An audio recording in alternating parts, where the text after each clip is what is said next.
Let's dive in. This time, we're going to unravel the story of the Nian monster and how it ties into Chinese New Year. Yeah, great topic. I'm excited for this one.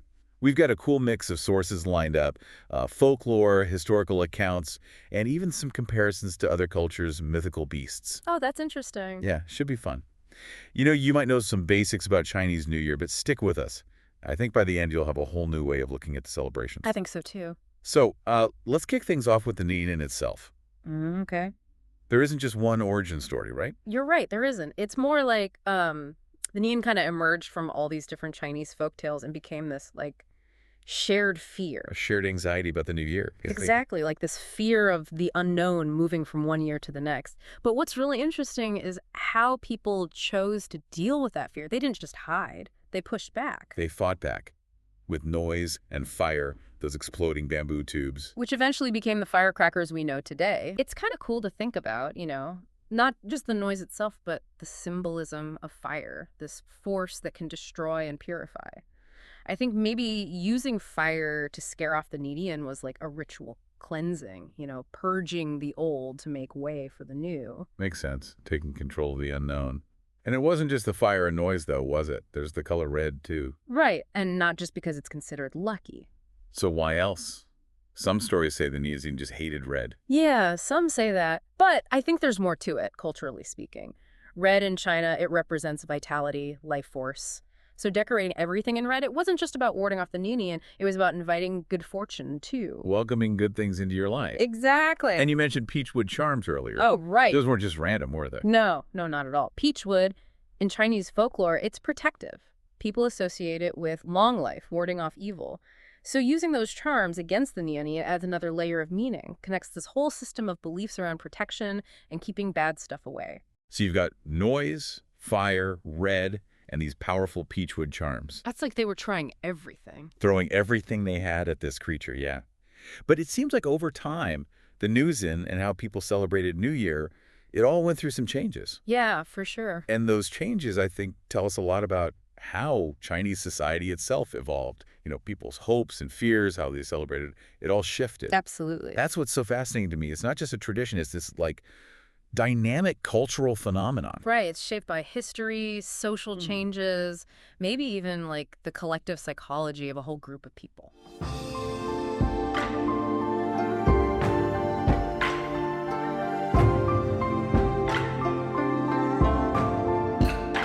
And as China's agriculture got better, people felt more stable. The New Year celebrations changed too, right? Yeah, they did. They went from being these like fear-driven rituals focused on survival to more joyous expressions of abundance and togetherness. So less about just surviving and more about celebrating. Right, exactly.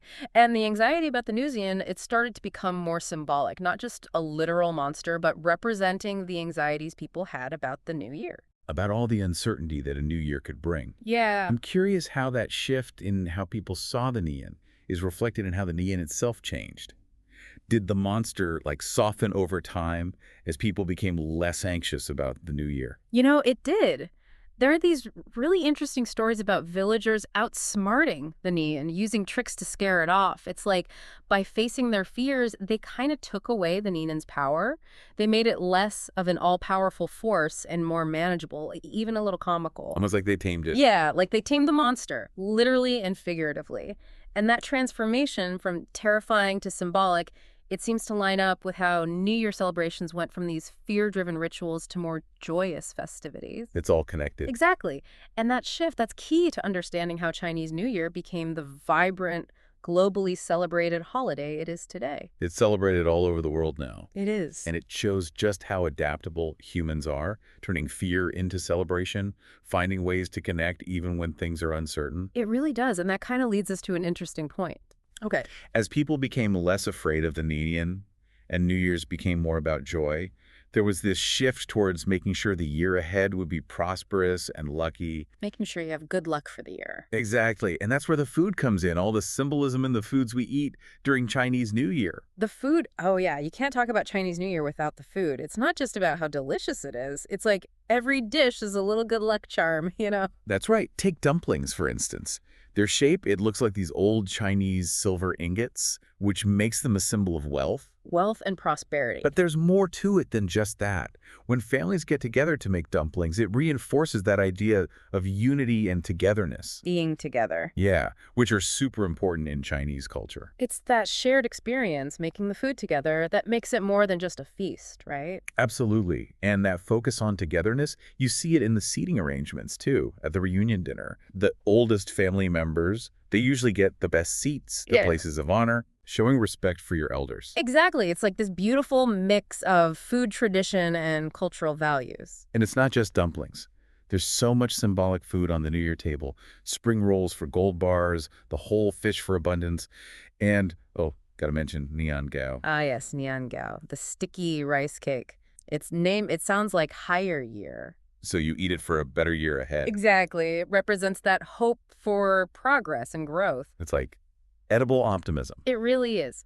But beyond what each dish means on its own, what strikes me is how the whole New Year feast is about abundance. Having lots of everything good. Yeah, it's like a culinary way of hoping for a plentiful and prosperous year. It's like saying, look, we made it through another year, we have food, and we're sharing it with the people we love. That's a great way to put it, and I think that message, it still resonates today, you know. It's a timeless message. It is. In a world that can feel divided and uncertain, that focus on family, being together, and sharing good fortune, I think that's what makes Chinese New Year so appealing.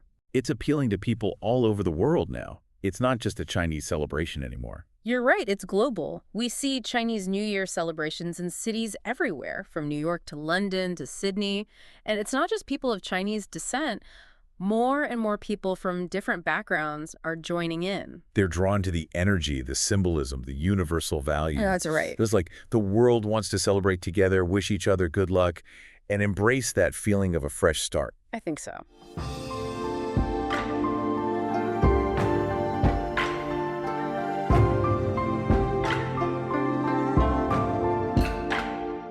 What I find really interesting is how this ancient tradition is being reinterpreted through technology, especially by younger generations. Yeah, that's a big part of why it's still relevant. We're seeing this blend of old and new, taking these age-old customs and adapting them for the digital age. Like those Lucky Money red envelopes. Yeah. I've heard that the physical red envelopes aren't as common anymore, especially with younger folks.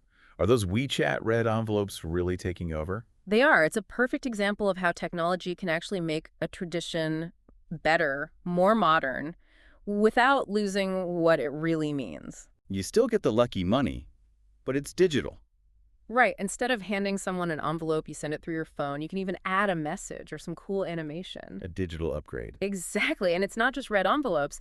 Social media, it's become like a stage for sharing Chinese New Year experiences. Sharing it with everyone. People post pictures of their dinners, videos of dragon dances. They send New Year greetings online. It's like a global digital tapestry. Connecting everyone through this celebration. Yeah, and we can't forget pop culture either. Movies like Kung Fu Panda, they show Chinese New Year to the whole world. They make people want to learn more about it. Exactly. The Nian and everything that comes with it has come a long way from those early rituals that were all about fear. From being afraid to global celebration. It's a pretty amazing journey, and it's not over yet. As we move more and more into this digital age, I think we're going to see even more creative ways to use technology in Chinese New Year celebrations.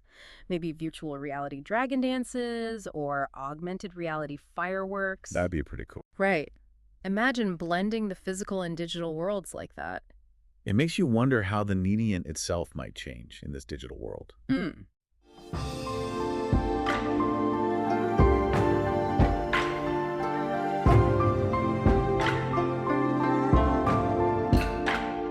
Could we see a digital Nian, like a virtual version of all our modern anxieties? That's a really interesting thought, and it shows how powerful this mythical creature still is. The Nian, in all its different forms, it represents something basic about being human.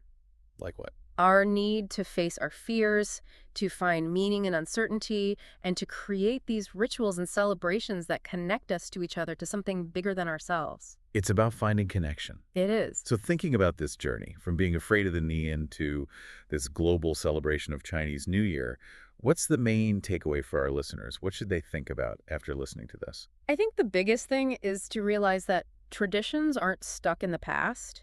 They're alive, They change along with the people who celebrate them. They evolve They do, and that's how they stay relevant and meaningful. and connect people across cultures and generations. It's wild to think how much Chinese New Year has changed over time, but also how much it's stayed the same. Yeah, it really is. You have this ancient tradition all about folklore and symbolism, but it's also changing, right? Always evolving. Bringing in new technologies, reaching new people. It shows you how adaptable culture really is. Think about it. The main values of Chinese New Year, family, togetherness, hope for the future, those haven't changed. Those are still at the heart of it. But how those values are expressed, the rituals and customs, those have shifted. They've had to change as the world changed. Exactly, to keep up with changing social landscapes and new technology. And it's not just about adding new stuff, right? It's also about looking at old traditions in new ways. You got it. Look at the Nian. It started as this scary creature embodying the anxieties of a mostly agricultural society. When people were more dependent on the land. Right, but as China modernized, became more urban, the Nian's role changed too. It wasn't so much about being literally afraid anymore. It became more symbolic, representing the challenges and uncertainty we all face going into a new year. Facing the unknown. Exactly. And that shift, seeing the Nianian differently, I think that's part of why Chinese New Year has spread beyond its original culture. It's become more universal. Exactly. By letting go of some of the really specific cultural elements and focusing on more universal themes like wanting good fortune, the importance of family and community, hoping for a better future, Chinese New Year became more relatable to people all over the world. It's like the celebration found this perfect balance between tradition and being new, Finding that sweet spot. where ancient customs are seen through a modern lens. That's a great way to put it. And that's a big part of what makes Chinese New Year so interesting, I think. It's not stuck in the past. It's not a museum piece. No, it's a living, dynamic force, always evolving, adapting, finding new ways to connect with people. And that constant evolution, that willingness to change while staying true to its core values, that's what keeps Chinese New Year going strong. It's what makes it relevant. Absolutely. It's a celebration that's deeply rooted in the past, but also looking ahead to the future. So, as we wrap up our deep dive into the Nian and how Chinese New Year has changed, what's the one thing you want our listeners to take away from all of this? I hope they come away realizing that culture is dynamic. Traditions can change and grow without losing what makes them special. I can adapt. They can, and maybe listeners will even be inspired to find their own ways to celebrate Chinese New Year, Add their own personal touches to this rich tapestry of customs and symbolism. Find their own meaning. Exactly. That's a great thought. And who knows, maybe someday we'll be talking about digital Nian and virtual reality lion dances, adding our own little piece to the story of Chinese New Year as it keeps evolving.